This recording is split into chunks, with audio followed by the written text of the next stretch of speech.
الحمد لله وكفى والصلاة والسلام على عباده الذين اصطفى أما بعد فقد قال الله تعالى عز وجل في كلامه المجيد وفرقانه الحميد في شأن حبيبه ومحبوبه مخبرا وآمرا إن الله وملائكته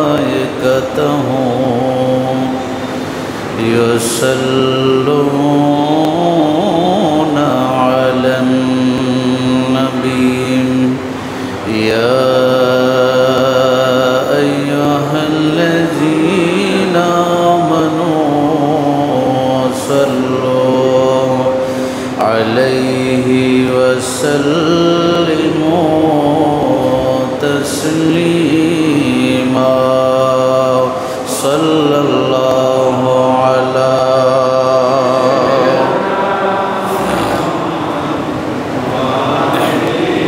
وصحبه وسلم صلى الله على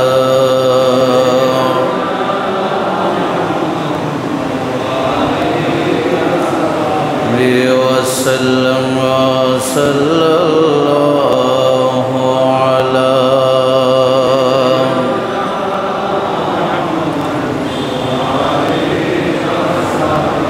وسلم اللهم صل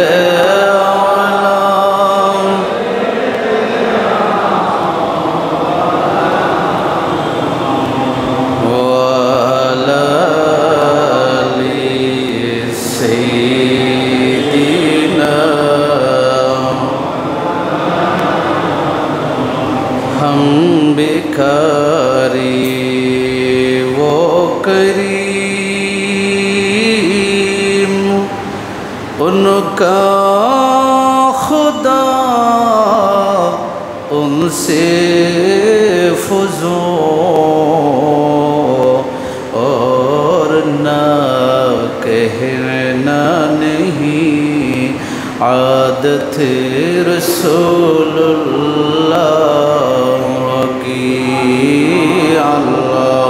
Allahumma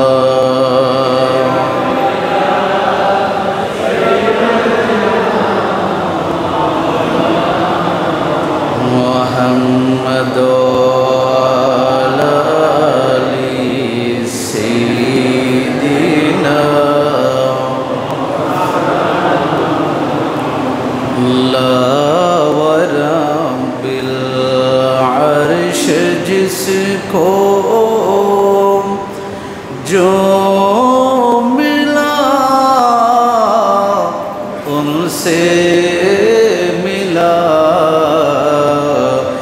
बचती है कौनैनों में नेमत रसूलुल्लाह की अल्लाहुम्मा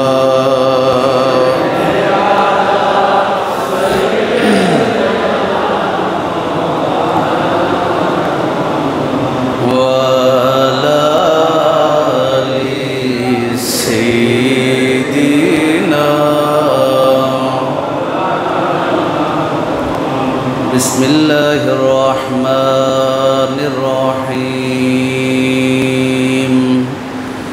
इन्नल्लाहा इश्तरा मिनल मुमिनीना अनफुसहुम व अमवालहुम बिअन्ना लहुमुल जन्नह युक़ातिलूना फ़ी सबीलिल्लाह فيقتلون ويقتلون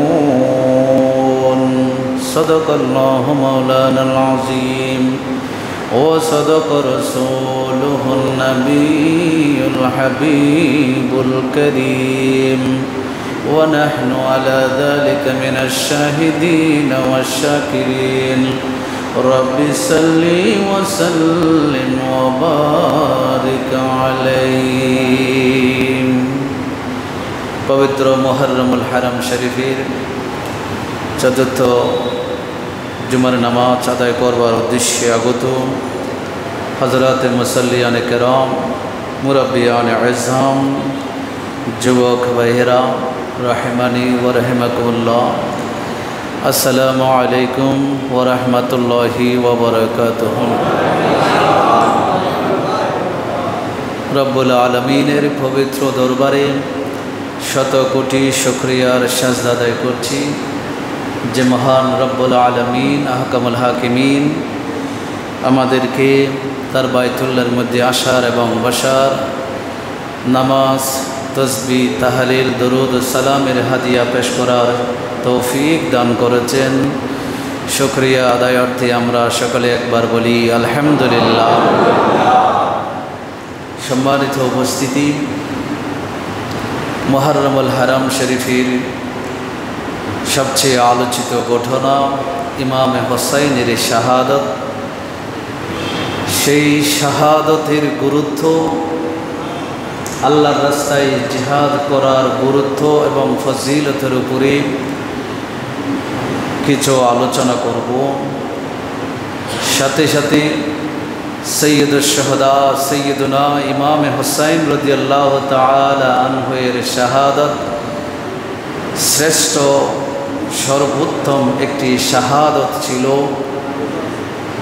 এই বিষয়ে কিছু কথা বলবো। আল্লাহ তাআলা আলোচনাগুলো শুনে আমাদের জীবনে আমল করার তৌফিক দান করুন, সকলে বলে আমিন।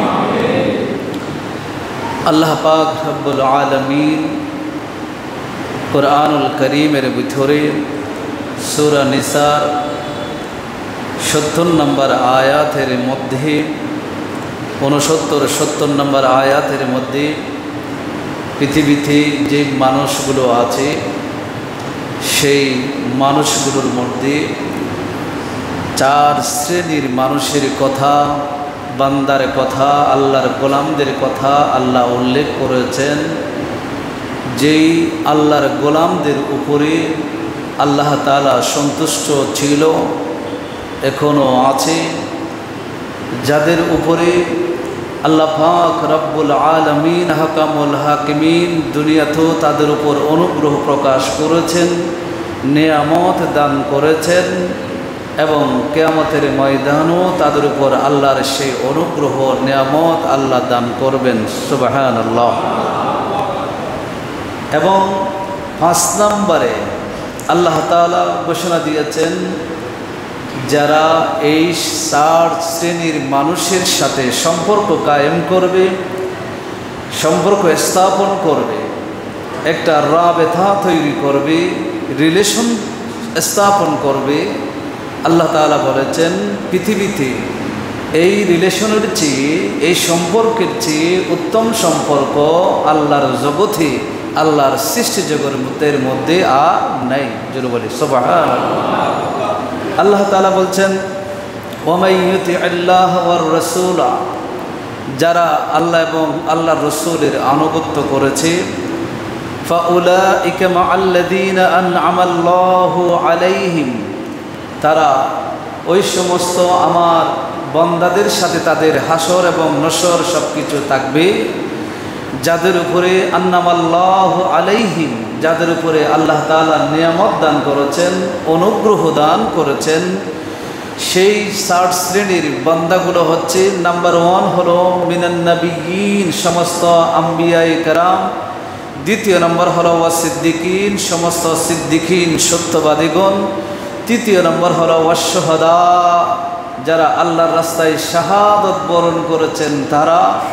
চতুর্থ নম্বর বলা হয়েছে ওয়াস-সালিহিন, এবং আল্লাহর নেককার পরহেজগার আউলিয়ায়ে কেরাম। জোরে বলি সুবহানাল্লাহ। কয় শ্রেণীর কথা বলা হলো? একটু না বুঝলেও কথাগুলো কঠিন, কিন্তু আমাদের জানা খুবই প্রয়োজন।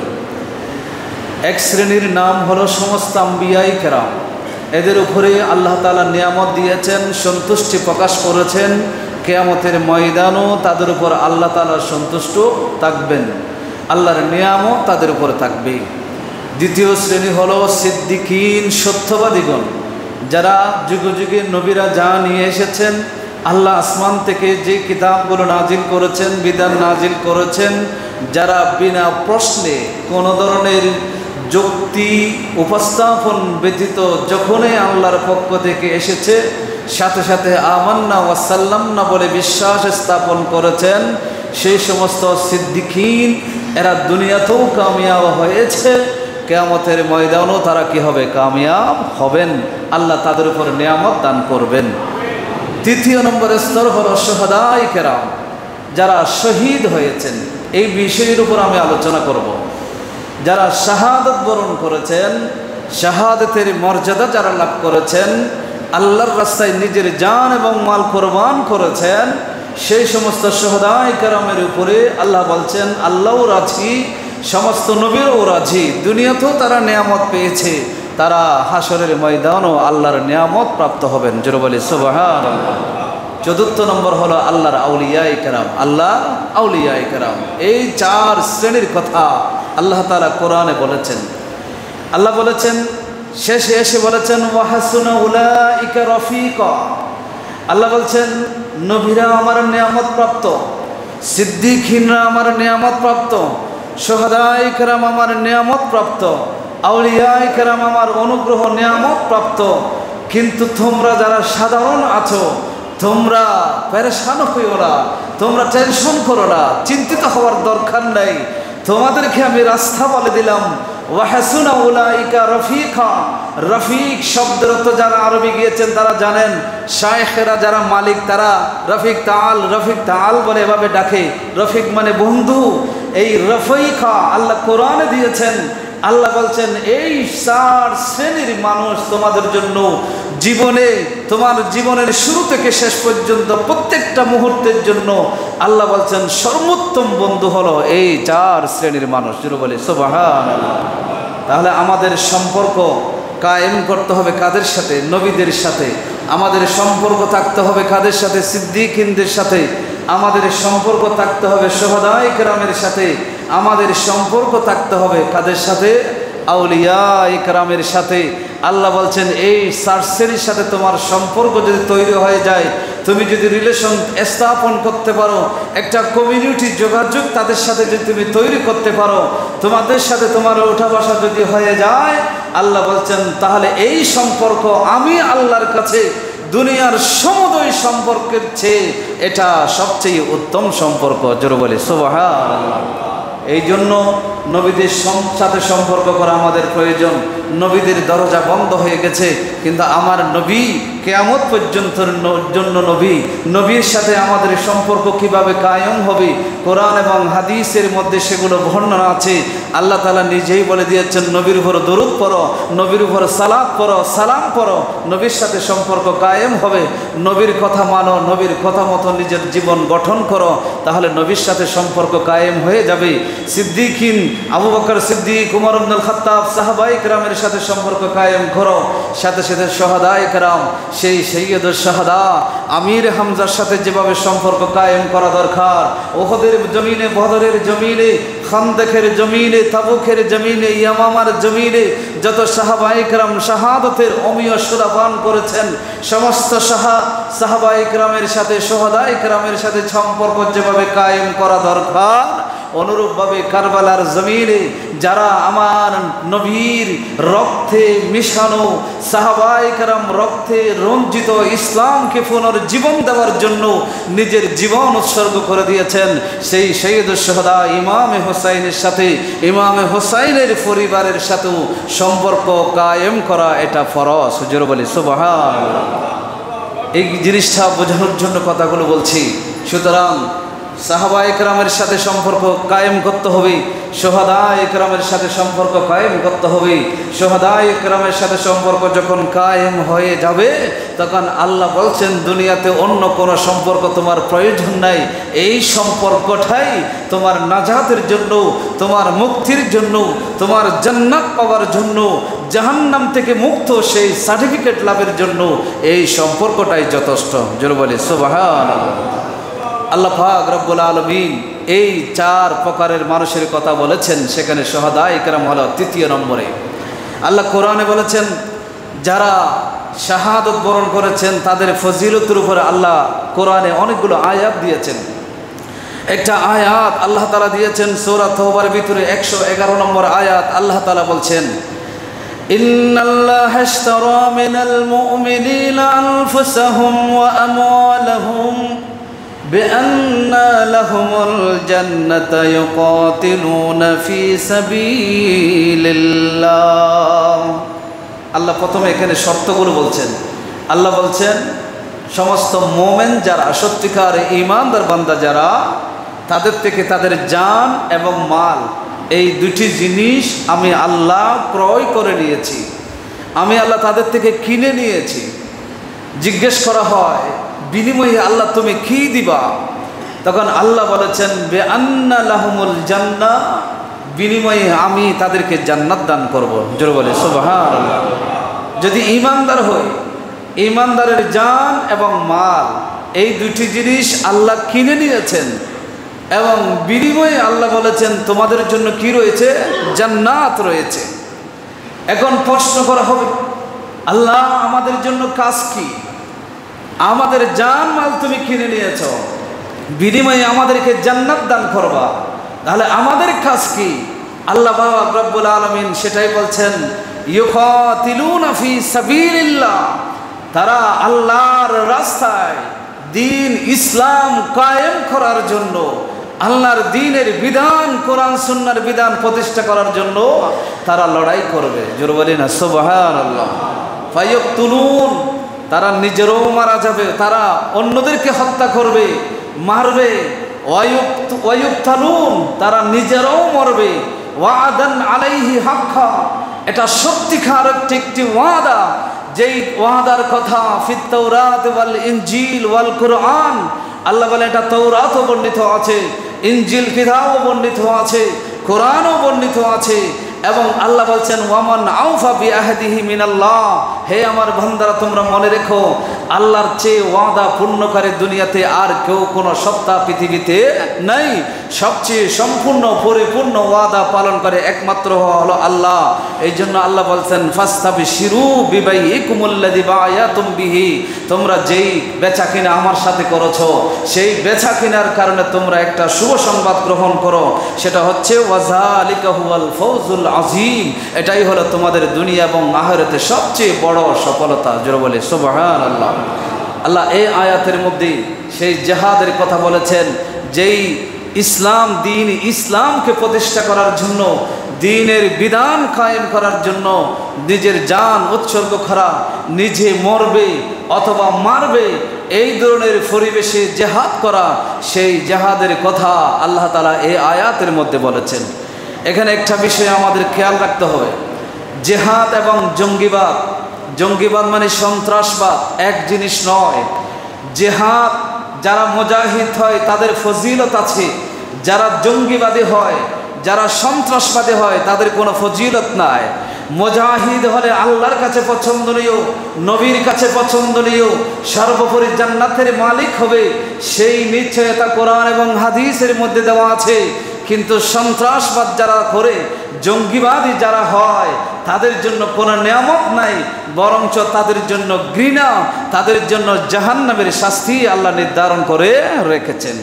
এই জঙ্গিবাদ এটা শয়তানি কাজ, সন্ত্রাসবাদ এটা শয়তানি কাজ, কিন্তু জিহাদ এটা আল্লাহর রহমানের পক্ষ থেকে আছে। জোরে বলি সুবহানাল্লাহ। অনেকে ভাইরা জেহাদ এবং জঙ্গিবাদকে মিশ্রিত করে অনেক সময় জেহাদের উপর কথা বললে অনেকে মনে খারাপ করে, হুজুর মানে জঙ্গিবাদী করার জন্য, মৌলবিবাদ প্রচার করার জন্য কথা বলতেছে, এই ধরনের তারা অনেক সময় কথা বলে, এই জন্য কতটা ক্লিয়ার করছি, জঙ্গিবাদ সন্ত্রাসবাদ এই দুইটার সাথে ইসলামের জেহাদের সাথে কোনো সম্পর্ক নাই। জেহাদ ইসলামী নিয়ম মাফিক চলবে, যেটা আল্লাহ রসুল করেছেন। আল্লাহ রসুল যেটা শিখিয়েছেন, যেভাবে শিখিয়েছেন সেভাবে চলা, এটা হলো জেহাদ। এটা হচ্ছে কোরআন এবং সুন্নাহর বিধান প্রতিষ্ঠা করার জন্য যেটা করা হয় সেটা হলো জেহাদ। এই জেহাদ করতে গিয়ে যারা নিজের জীবন বিলিয়ে দিয়েছে, জান এবং মাল বিলিয়ে দিয়েছে, তাদেরকে বলা হয় শহীদ। তাদেরকে বলা হয় শহীদ। জোরে বলেন সুবহানাল্লাহ। এই শহীদের মর্যাদা আল্লাহ তাআলা বলছেন, তাদের মর্যাদা হলো 3 নম্বরে, তাদের সাথে তোমার সম্পর্ক যদি থাকে, তাদের সাথে তোমার যদি একটা রাবেতা যদি তৈরি হয়ে যায়, দুনিয়াতেও তুমি সফল হবে, আখিরাতেও তুমি কামিয়াব হবে। জোরে বলে সুবহানাল্লাহ। আল্লাহ তাআলা আরো বলেছেন সূরা সফের 11 নম্বর আয়াতে আল্লাহ তাআলা বলছেন, ইয়া আইয়ুহাল্লাযীনা আমানু হাল আদুল্লুকুম আলা তিজারাতিন তুনজিকুম মিন আযাবিন আলীম। আল্লাহ বলছেন, হে ইমানদার বান্দারা, আমি কি তোমাদেরকে এমন একটা বিষয়ের সংবাদ তোমাদেরকে দেব না? এই বিষয়ের সংবাদ, এমন একটা রাস্তার কথা তোমাদেরকে কি বলে দেব না, যেই রাস্তাতে তোমরা চললে মিন আযাবিন আলীম, বেদনাদায়ক আযাব থেকে তোমরা নাজাত পাবে, বেদনাদায়ক আযাব থেকে তোমরা নিরাপত্তা পাবে। এমন কি রাস্তার কথা কি তোমাদেরকে বলে দেব না?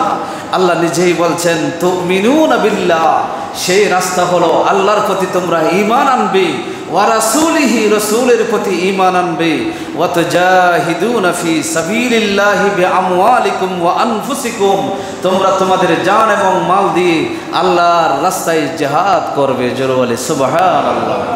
এই রাস্তাটা আল্লাহ বলে দিলেন। আল্লাহ বলছেন, যালিকুম খায়রুল লাকুম ইন কুনতুম তা'লামুন, বান্দারা তোমরা যদি সঠিকভাবে সেটা বুঝতে পারো তাহলে এটা তোমাদের জন্য কল্যাণকর। জোরে বলে সুবহানাল্লাহ।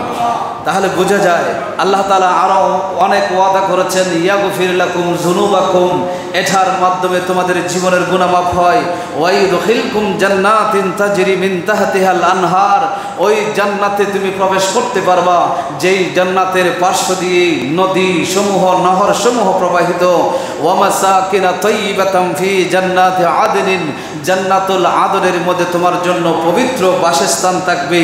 যালিকাল ফাওজুল আযীম, এটাই হচ্ছে সবচাইতে বড় সফলতা। জোরে বলি সুবহানাল্লাহ। আল্লাহ এই আয়াতগুলোর মধ্যে আল্লাহর রাস্তায় নিজের জান মালকে বিলিয়ে দেওয়া এবং শাহাদাতের মর্যাদা লাভ করতে পারলে আল্লাহ তাআলা তাদের ফজিলতের উপরে আলোচনা করেছেন। সুতরাং আমি এই কথাগুলো এর জন্য বলছি যে ইমাম হুসাইন যেই শাহাদত বরণ করেছেন, যেই শাহাদতের অমিয়া সুদা পান করেছেন, সেই শাহাদত আল্লাহর দ্বীনকে প্রতিষ্ঠা করার জন্য ছিল। সুতরাং সেই শাহাদতের কারণে ইমাম হুসাইন রাদিয়াল্লাহু তাআলা আনহু পৃথিবীর মধ্যে যারা আল্লাহর নিয়ামত প্রাপ্ত হয়েছেন, সেই সমস্ত শুহাদায়ে কেরামের মধ্যে সাইয়্যিদুশ শুহাদা, সমস্ত শুহাদায়ে কেরামের নেতৃত্বের আসনে তিনি আসীন হয়েছেন। জোরে বলে সুবহানাল্লাহ। আল্লাহ পাক রব্বুল আলামিন আহকামুল হাকিমিন আমাদেরকে বোঝার তৌফিক দান করে, সকলে পড়ি আমিন।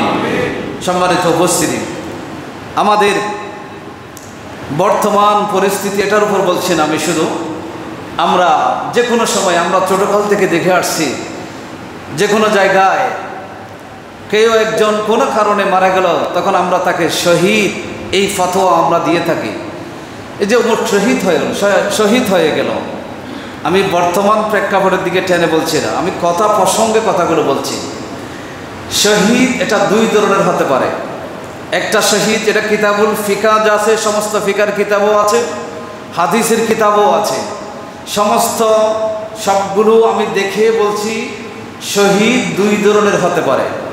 একটা শহীদ হলো শহীদে হাকিকি, বাস্তবে শহীদ। বাস্তবে শহীদ হলো যুদ্ধের ময়দানে যারা মারা যায়, যুদ্ধের ময়দানে যারা মারা যাবে, যেই কাপড়ে মারা যাবে, যেই অবস্থায় মারা যাবে, শরীরে রক্ত থাকবে, যেই কাপড় পরা ছিল সেই কাপড়ে কোনো গোসল দেওয়া যাবে না, কোনো জানাজা হবে না, ওই অবস্থার মধ্যে তাকে দাফন করতে হবে। এটা হলো বাস্তবিক ক্ষেত্রে। হাকিকাতান যারা শাহাদাত বরণ করবে আল্লাহর রাস্তায়, তাদের হুকুম হলো এই হুকুম। আরেক প্রকার শহীদ আছে, এই শহীদ আল্লাহ রসুল সাল্লাল্লাহু আলাইহি ওয়াসাল্লাম মুসলিম শরীফের মধ্যে একটা হাদিসের মধ্যে বিস্তারিত বর্ণনা করেছেন। সেখানে 7 প্রকারের শহীদের কথা বলা হয়েছে।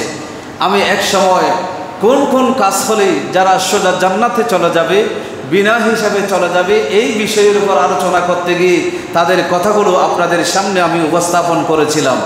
সেখানে একটা ছিল যারা দেওয়াল ভেঙে পড়ে গায়ের উপর পড়ে যদি কেউ মারা যায়, তাহলে সেই শহীদে হুকমি যেটাকে বলা হয়, জেহাদের ময়দানে শহীদ হওয়ার সেই হুকুম নয়, বরং এমনি শহীদ হুকুমগত শহীদের মর্যাদা সে কি করবে? লাভ করবে। পানিতে পড়ে মারা গেলে শাহাদাতের মর্যাদা লাভ করবে, আগুনে পুড়ে মারা গেলে শাহাদাতের মর্যাদা লাভ করবে, নিজের সম্পদ রক্ষা করতে গিয়ে যদি মারা যায় শাহাদাতের মর্যাদা লাভ করবে, নিজের পরিবারকে রক্ষা করতে গিয়ে যদি মারা যায় শাহাদাতের মর্যাদা লাভ করবে, নিজের সম্পদ রক্ষা করতে গিয়ে যদি মারা যায় সে শাহাদাতের মর্যাদা লাভ করবে, দেশ পাহারা দিতে গিয়ে যদি সেই বিদেশি সৈন্যদের হাতে বহির্বিশ্বের সাথে যুদ্ধ লেগেছে সেইখানে যদি কেউ মারা যায়, তাহলে সে শাহাদাতের মর্যাদা কি করবে? লাভ করবে।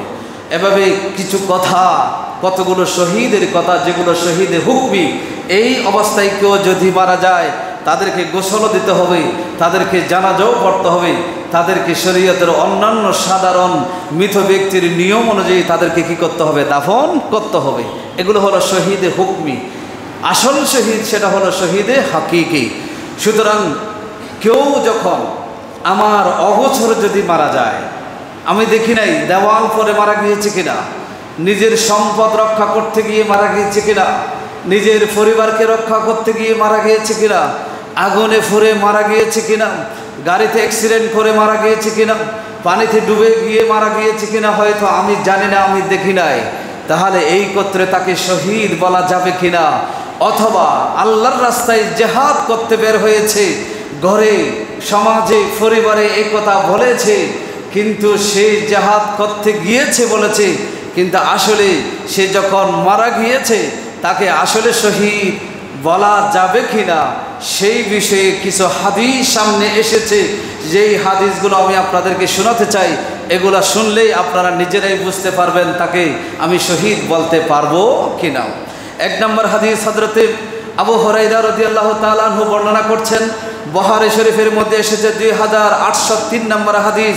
আবু হুরায়রা রাদিয়াল্লাহু তাআলা আনহু বলেন, আন্না রাসূলুল্লাহ সাল্লাল্লাহু আলাইহি ওয়াসাল্লাম قال, নবী করিম সাল্লাল্লাহু আলাইহি ওয়াসাল্লাম ইরশাদ করেন, ওয়াল্লাযী নাফসি বিয়াদিহি লা ইউকলামু আহাদুন ফি সাবিলিল্লাহ ওয়াল্লাহু আলামু বিমান ইউকলামু ফি সাবিলিহি ইল্লা জাআ ইয়াউমাল কিয়ামাহ ওয়াল লাউনু লাউনুদ দাম ওয়ার রিহু রিহুল মিস্ক।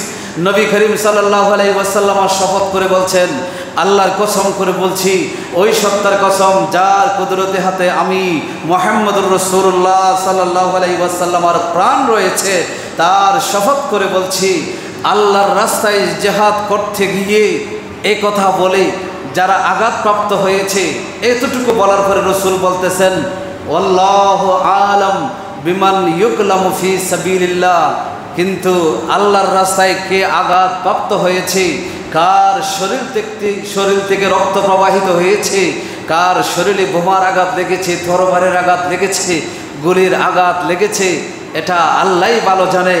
সেই আঘাত লেগেছে কিন্তু আল্লাহর রাস্তায় জিহাদ করতে গিয়েছে কিনা এই বিষয়ে আল্লাহই ভালো জানেন।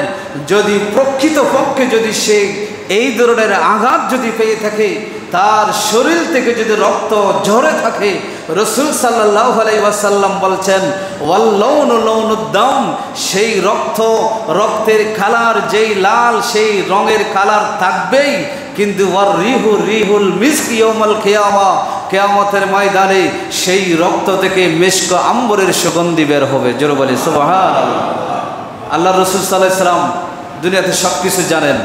আল্লাহ রাসূল সাল্লাল্লাহু আলাইহি ওয়াসাল্লাম জানেন না এমন কোনো কিছু নাই। আল্লাহ বলেছেন আর রহমান আল্লামাল কোরআন, আল্লাহ বলছেন কোরআনে আমি সব দিয়েছি, আল্লাহ বলছেন আবার আমি কোরআন আমি আমার নবীকে শিখিয়েছি। সুতরাং রাসূল সব জানেন। তো রাসূল যেখানে কোন ব্যক্তির ভবিষ্যৎ কি হবে সেটা পর্যন্ত রাসূল জানেন, কে জান্নাতে হবে জাহান্নামে, সেটা পর্যন্ত যদি রসুল জেনে থাকেন, রসুল যদি সেটা বলতে পারেন, তাহলে রসুল সাল্লাল্লাহু আলাইহি ওয়াসাল্লাম বলছেন যে জেহাদের ময়দানে গিয়েছে বলেছে, আঘাতপ্রাপ্ত হয়েছে, কিন্তু ওই কথাটা বলার আগে তার পরিণাম কি হবে সে কথা বলার আগে আমার নবী রাহমাতুল্লাহ আলাইহি বলতেছেন আল্লাহই ভালো জানে কে আল্লাহর রাস্তায় আঘাতপ্রাপ্ত হয়েছে, কে আল্লাহর রাস্তায় আঘাতপ্রাপ্ত হয় নাই, এটা আল্লাহই কি করবেন, নির্ধারণ করবেন। সুতরাং এই ক্ষেত্রে তাকে সরাসরি শহীদ বলা এটা ইসলাম কি করে না, অনুমোদন করে না। এই কথাগুলো আমাদেরকে খেয়াল করতে হবে। আল্লাহ রাসূল সাল্লাল্লাহু আলাইহি ওয়াসাল্লাম হাদিসে পাকের মধ্যে বলেছেন, বুখারীতে এসেছে, আবু হুরায়রা বর্ণনা করছেন, আল্লাহু আলাম বিমান ইউজাহিদু ফি সাবিলিহি, আল্লাহই ভালো জানেন আল্লাহর রাস্তায় কারা জিহাদ করছে। ওয়াল্লাহু আলাম বিমান ইউকলামু ফি সাবিলিহি, আল্লাহই ভালো জানেন কারা আল্লাহর রাস্তায় জিহাদ করতে গিয়ে আঘাতপ্রাপ্ত হচ্ছে, এটা সবচেয়ে বেশি আল্লাহই ভালো জানেন। সুতরাং যেটা আল্লাহই সবচেয়ে বেশি জানেন, আমার নবী জানার পরেও নবীজি সেটা নির্ণয় করেন নাই, নবীজি জানার পরেও সেটা নির্ধারণ করে দেন নাই। যেই বিষয়টা নবীজি নির্ধারণ করে দেন নাই, যেটা আল্লাহর উপর নির্ভর করে দিয়েছেন, আল্লাহর উপর ছেড়ে দিয়েছেন, সফরদ করে দিয়েছেন, সেই বিষয়টা বান্দার কোনো অধিকার নাই। ইসলামে কোনো অধিকার বান্দাকে দেওয়া হয় নাই। অমুক ব্যক্তি গিয়েছে, অন্যের হাতে মারা গিয়েছে, কেন মারা গিয়েছে সেটা ভাস বিচার না করে সরাসরি বলে দেওয়া অমুক শহীদ, তাকে শহীদ উপাধি দেওয়া, এই বিষয়টা ইসলাম সাধারণ কোনো মানুষকে অধিকার দেয় নাই। আল্লাহ আমাদেরকে বোঝার তৌফিক দান করুন, সকল বলি আমিন। অনেকে রাগ করতে পারেন, কারণ অনেকেই রাজনৈতিক স্বার্থকে সামনে নিয়ে আসার জন্য আমরা বলে থাকি শহীদ, অমুক শহীদ হয়েছে। আমরা বলি এখানে সবাই আছে, আমি কাউকে আঘাত করার জন্য বলছি না, আল্লাহর ওয়াস্তে আমি ইসলাম বিষয়টাকে বোঝানোর জন্য বলছি, ইমামে হোসাইনের মর্যাদাকে সমুন্নত করার জন্য বলছি। কারণ আপনি যাকে তাকে শহীদ বলবেন যে জীবনে নামাজ পড়ে নাই, নিজের স্বার্থ যে কোনো কারণে নিজের হয়তো স্বার্থে আঘাত লেগেছে, এটাকে প্রতিহত করতে গিয়েছে, যে কোনো কারণে মারা গিয়েছে, যা হয়েছে সে তার ব্যক্তিগত বিষয়, সেটা নিয়ে আমি কথা বলতে চাই না। আমি বলতে চাই তাকে আপনি শাহাদাতের মর্যাদা দিয়ে দিবেন। আপনি বলতে যে সে মারা গিয়েছে, তার মানে সে ইসলাম কায়েম করতে মারা গিয়েছে, এটা বলে এটাকে ভিতরে নিয়ে এসে আপনি ইমাম হোসেন যেই মর্যাদার অধিকারী হয়েছে আপনি তাকে সেখানে নিয়ে আসবেন। আমির হামজা যেই ইসলামের জন্য রক্ত দিয়েছে সেখানে আপনি নিয়ে আসবেন। হযরতে ইমাম হাসান যে জিনিসটার জন্য শহীদ হয়েছেন আপনি সেখানে নিয়ে আসবেন। ওমর ইবনুল খাত্তাব শাহাদাত বরণ করেছেন, আপনি সেখানে নিয়ে আসবেন। ওসমান জিন্নুরাইন শাহাদাত বরণ করেছেন, আপনি সেখানে নিয়ে আসবেন। হযরত আলী শহীদ হয়েছেন, আপনি সেখানে নিয়ে আসবেন। হাজার হাজার সাহাবায়ে কেরাম নিজের রক্ত দিয়ে ইসলাম প্রতিষ্ঠা করেছেন, সেই সাহাবাদের কাতারে নিয়ে আসবেন। এটা ইসলাম কাউকে কি দেয় না, অনুমোদন দেয় না। এই জন্য কথাগুলো বলছি। আল্লাহ আমাদেরকে বোঝার তৌফিক দান করুন, সকলে পড়ি আমিন। হযরত আবু মুসা আশআরী রাদিয়াল্লাহু তাআলা আনহু, এটা বুখারী শরীফের বর্ণনা, সবগুলো বুখারী শরীফ মুসলিম শরীফ থেকে বলছি। বুখারী শরীফে এসেছে হযরত আবু মুসা আশআরী রাদিয়াল্লাহু তাআলা আনহু বলেন, হাদিস নম্বর 2810 নম্বর হাদিস, আল্লাহ রাসূল সাল্লাল্লাহু আলাইহি ওয়াসাল্লামের কাছে এক ব্যক্তি আসলো, আসার পরে জিজ্ঞাসা করলো, আর রাজুল ইউকাতিলু লিল মাগনাম, ইয়া রাসূলুল্লাহ, এক ব্যক্তি জিহাদে গেল, জিহাদে গিয়ে গনিমত সে জিহাদ করলে, সাহাবাদের সাথে মুসলমানদের সাথে জিহাদ করলে সে টাকার মালিক হবে, গনিমত পাবে, সম্পদ পাবে, এই নিয়তটা তার ভিতরে ছিল। সে জিহাদে গিয়েছে, সেখানে জিহাদ করেছে। ওয়াররাজুল ইউকাতিলু লিযিকির, আরেক ব্যক্তি জিহাদ করতে গিয়েছে স্মরণীয় হওয়ার জন্য, বীর পুরুষ নেতা হওয়ার জন্য, নেতৃত্ব পাওয়ার জন্য, এই ধরনের নিয়ত দিয়ে একজন জিহাদ করতে গিয়েছে। তাহলে আল্লাহ রসুলকে জিজ্ঞাসা করা হলো, ইয়া রাসূলুল্লাহ, এদের বিষয়ে আপনার মতামতটা একটু আমাদেরকে জানিয়ে দিন। আল্লাহ রাসূল সাল্লাল্লাহু আলাইহি ওয়াসাল্লামকে আবার জিজ্ঞাসা করা হলো, ওয়ার রাজুল ইউকাতিলু লিয়ুরা মাকানুহু, আরেক ব্যক্তি জিহাদ করতে গিয়েছে, তার অবস্থান যে শক্তিশালী, তার একটা অবস্থান আছে, তার পিছনে অনেকগুলো মানুষের শক্তি আছে, তার পিছনে কিছু শক্তি কাজ করে, এটা প্রমাণ দেওয়ার জন্য সে জিহাদ করতে গিয়েছে। সেই ব্যক্তি, এই তিন প্রকারের ব্যক্তি সম্পর্কে আপনার মতামতটা আমাদেরকে জানিয়ে দিন।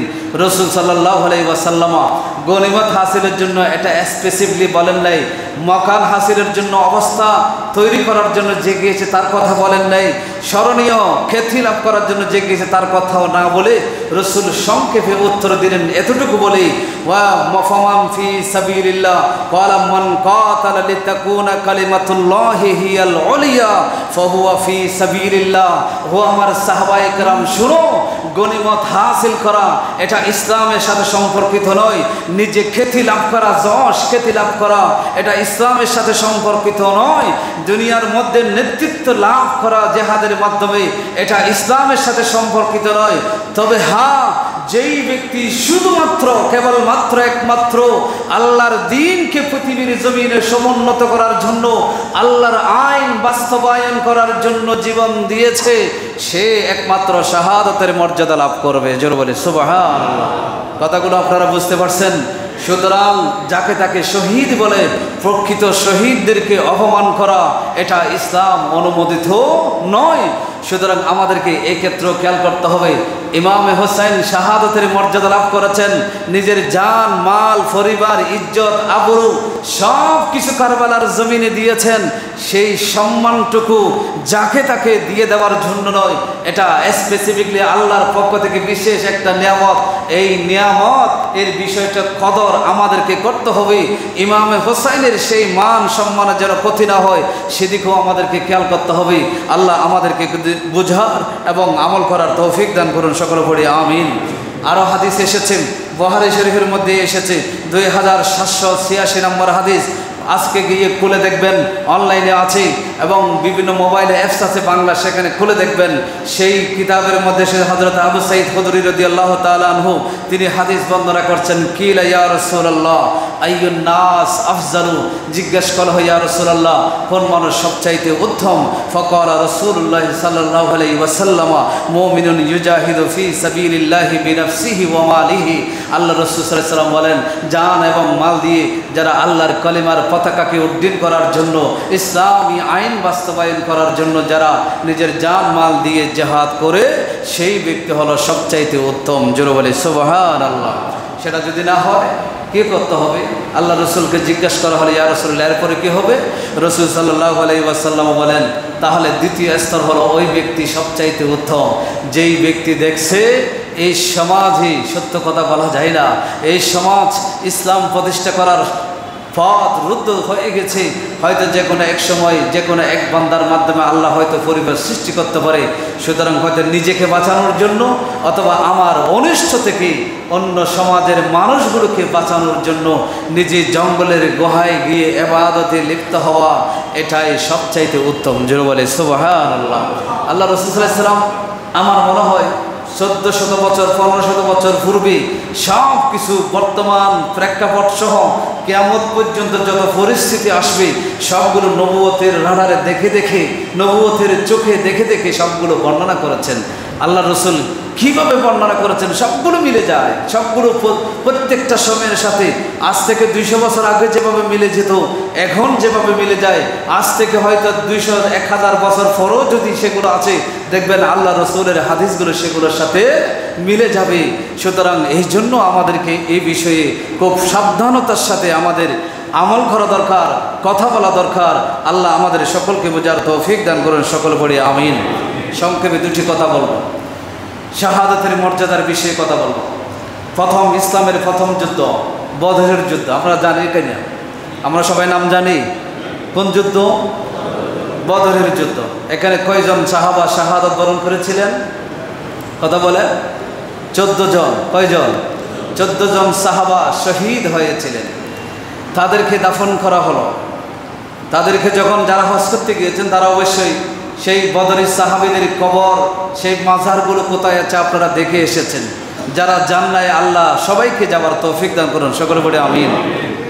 সেই বদরি সাহাবীদেরকে যখন দাফন করা হলো, তাফসিরে জালালাইনের হাশিয়ার মধ্যে এসেছে, তাফসিরে কুরতুবীর মধ্যে কারা হাদিস এসেছে। সেই হাদিসের মধ্যে দেখা যাচ্ছে সেই বদরি সাহাবী যাদেরকে দাফন করা হলো তারা কবরের মধ্যে চিৎকার চেঁচামেচি শুরু করলো। চিৎকার শুরু করলো, হইচই শুরু করে দিল। তাদেরকে জিজ্ঞেস করা হলো, আল্লাহ পাক রব্বুল আলামিন তাদেরকে জিজ্ঞেস করলেন, তোমরা হইচই করো কেন, এত চিৎকার চেঁচামেচি করছো কেন? তখন সেই বদরি সাহাবায়ে কেরাম বললেন, ওগো রব্বুল আলামিন, দুনিয়ার জীবনে ছিলাম, সেই দুনিয়ার জীবন থেকে তোমার ইসলাম প্রতিষ্ঠা করার জন্য সর্বপ্রথম যুদ্ধ বদরের যুদ্ধে আমাদের শাহাদতের সেই শাহাদত বরণ করার নসিব হলো, শহীদ হওয়ার সৌভাগ্য আমাদের হয়েছে। সেই শহীদ হওয়ার মাধ্যমে আমরা আলামে বারজাখের মধ্যে আসলাম। আসার পরে তুমি আল্লাহ আমাদের উপরে যেই নিয়ামত তুমি দান করেছো, এই নিয়ামত পেয়ে আমরা দুনিয়ার সেই যত নিয়ামত ছিল সেগুলোতে ভুলে গিয়েছি, কিন্তু এই নিয়ামত পেয়ে আমরা হইচই করছি একটা কারণে, আমাদের ভাইয়েরা, আমাদের ছেলেরা যারা এখনো দুনিয়াতে জীবিত আছে, আমরা যেই কবর থেকে চাই তাদের কাছে যেন আমরা এই সংবাদটুকু তাদের কাছে যেন পৌঁছাতে পারি। দুনিয়ার চাইতে এই কবরের জীবনে শাহাদাতের মর্যাদা লাভ করে যদি কবরের জীবনে আসতে পারো, তাহলে এত নিয়ামত আল্লাহ তাআলা দান করবেন, তুমি দুনিয়ার নিয়ামতগুলোকে এই কবরের নিয়ামতের এই তুলনায় এক ফোঁটা পানির সমানও তোমার কাছে মনে হবে না। জোরে বলি সুবহানাল্লাহ। আল্লাহ বলছেন, তাহলে বান্দা তোমরা কি চাও? তখন বান্দারা বলেছেন, বদরি সাহাবীরা বললেন, আল্লাহ আমরা চাই আমাদের এই সংবাদটুকু আমাদের ভাইয়েরা যারা দুনিয়াতে আছে তাদের কাছে পৌঁছে দিতে চাই। জোরে বলি সুবহানাল্লাহ। আমাদের কাছে পৌঁছাতে চাই। আল্লাহ তাআলা কোরআনে আয়াত নাজিল করেছেন, কাফেররা কটাক্ষ করেছিল, দুনিয়ার নিয়ামত তারা ভোগ করতে পারে নাই, তারা মারা গিয়েছে। তা আল্লাহ বলেছেন, লা তাকুলু লিমান ইউক্তালু ফি সাবিলিল্লাহি আমওয়াত বাল আহইয়াউন। আল্লাহ বলছেন, হে আমার বান্দা, তোমরা যারা মারা গিয়েছে, শহীদ হয়েছে, তাদেরকে তোমরা মৃত বলো না, বরং তারা জীবিত। ওয়ালাকিন লা তাশউরুন, কিন্তু তোমরা এই বিষয়ে কি নয়, অবগত নয়, সেটা নাজিল করেছেন। এরপরে তারা যখন আল্লাহর কাছে ফরিয়াদ করলে, এই সংবাদটুকু আমি আমার পরিবারের কাছে দিতে চাই, আমার সন্তানদের কাছে দিতে চাই, আমার মুসলমান ভাইদের কাছে দিতে চাই, আমরা কি নিয়ামত পেয়েছি। তখন আল্লাহ বলছেন, ও আমার বান্দারা, তোমরা যারা আমার কলেমার পতাকাকে উজ্জীবন করার জন্য, প্রতিষ্ঠা করার জন্য, কোরআন সুন্নাহকে প্রতিষ্ঠা করার জন্য জীবন দিয়েছো, শাহাদাতের বাণী, শাহাদাতের অমিয়া সুদা তোমরা পান করেছো, তোমাদের কাছে আমি আল্লাহ ঘোষণা দিতে চাই, তোমরা যেই জিনিসটা প্রসার করার জন্য তোমরা চাচ্ছ, সেই তোমাদের ছাওয়াটা আমি আল্লাহ আমার কুদরতে হাতে গ্রহণ করে নিলাম। জোরে বলে সুবহানাল্লাহ। আমি আল্লাহ নিজেই সেটা আমার বান্দাদের কাছে তোমাদের পক্ষ থেকে প্রসার করে দেব। জোরে বলে সুবহানাল্লাহ। আল্লাহ আয়াত নাজিল করলেন, আল্লাহ বললেন, ওয়ালা তাহসাবান্নাল্লাযীনা কুতিলু ফি সাবিলিল্লাহি আমওয়াত বাল আহইয়াউন ইনদা রাব্বিহিম ইউরযাকুন। আল্লাহ বলছেন, হে আমার বান্দারা, যারা মারা গিয়েছে জিহাদের ময়দানে, তাদেরকে তোমরা মৃত মনে করো না, মৃত বলবা না, সেটা তো অনেক দূরে। মৃত মনে করো তোমাদের জন্য পাপ, বরং তারা জীবিত খবরে, শুধু জীবিত নয়, আল্লাহর পক্ষ থেকে তাদের জন্য রিজিক, খাদ্য, তাদেরকে পানাহার, তাদের জন্য ব্যবস্থা করা হয়। জোরে বলে সুবহানাল্লাহ। সুতরাং শাহাদাতের মর্যাদা ছোট জিনিস নয়। আপনি চাইলে যেখানে সেখানে ব্যবহার করব, আমি চাইলে যা তার জন্য ব্যবহার করব। শাহাদাতের মর্যাদা এটা অনেক উঁচু একটা স্তর, যেই স্তর ইমামে হোসাইন গ্রহণ করবার জন্য, যেটা আমার নবী ইমামে হোসাইন যে সেই শাহাদাতের মর্যাদা গ্রহণ করবেন, যেটা আমার নবী জানতেন। এই জন্য নবী বলেছিলেন, হোসাইন মিন্নি ওয়ানা মিন হোসাইন। হোসাইন আমার থেকে, হোসাইন আমার সন্তান। এটা স্বাভাবিক বোঝা যায়, বাপ থেকে সন্তান হয় বা ওই সিরিয়াল করে নাতি, এটা তার রক্ত থেকে আসে, এটা সবাই বুঝে। ওয়ানা মিন হোসাইন, রসুল বলেছিলেন আমি হোসাইন থেকে, এটা তো বোঝা যায় না। রসুল হোসাইন থেকে কিভাবে হয় এটা বোঝা যায় না। আমার রসুল বোঝাতে চেয়েছেন, সেই কারবালার জমিনে দুনিয়াতে কেউ ইসলামের পক্ষে কথা বলবে না। কুফার হাজার হাজার মানুষ থাকবে, সেই ইরাকের জমিনে লক্ষ লক্ষ মানুষ থাকবে, কোনো মানুষ ভয়ে আওয়াজ করবে না। কিন্তু আমার হোসাইন ৭২ জন সংখ্যা নিয়ে কারবালার জমিনে উপস্থিত হবে, সেখানে মাত্র ৪০ জন পুরুষ থাকবে। সেই ৪০ জন সাথীদেরকে নিয়ে সকাল থেকে দুপুর পর্যন্ত জিহাদ করতে করতে আমার হোসাইন তারপরও বাতিলদের হাতে মাথা নত করবে না, বেঈমানদের হাতে মাথা নত করবে না, বেনামাজির হাতে মাথা নত করবে না, ঈমান বিক্রয় করবে না, আমার ইসলাম বিক্রয় করবে না। আমার ইসলামকে পুনর্জীবন আমার হোসাইন কারবালার জমিনে সেই শাহাদাতের অমিয়া সুদা পান করার মাধ্যমে পুনর্জীবিত করবে। জোরে বলে সুবহানাল্লাহ। আমার রাসূল যে বলেছেন আমি হোসাইন থেকে, এর অর্থ হলো আমার ইসলাম, যেই ইসলাম নিয়ে আমি দুনিয়াতে এসেছিলাম, যেই ইসলাম আমি প্রচার করেছিলাম, সেই ইসলাম কলুষিত করার চেষ্টা করা হবে, কিন্তু সেই ইসলামকে পরিপূর্ণ বিশুদ্ধ একটা রূপ জাতির কাছে উপস্থাপন করবে আমার হোসাইন জীবন দিয়ে। জোরে বলে সুবহানাল্লাহ। এই জীবন দেওয়াই হলো ইমাম হোসাইনের শাহাদাতের মর্যাদা।